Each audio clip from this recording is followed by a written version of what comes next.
as we take a look at these numbers, I think let's talk beef production first. And the conversation we've been having about Mexico is coming into play again.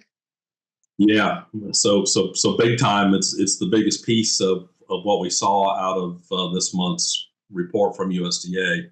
So USDA told us for their 2025 beef production estimate they turned out here in December, 25.7 billion pounds of beef to be produced.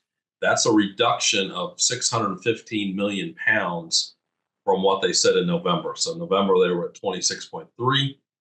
In December's report, they fell to 25.7, all with the assumption that since the Mexican border is closed to feeder cattle coming in from Mexico, that will continue in 2025, and thus the reduction, at least probably a big part of the reason for the reduction that they're showing in beef production in 2025.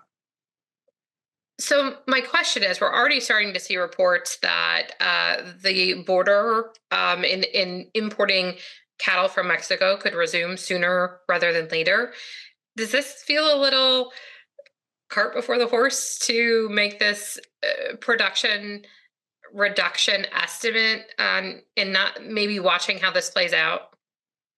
So I do think we hear more and more about the resumption of Mexican feeder cattle coming into the United States.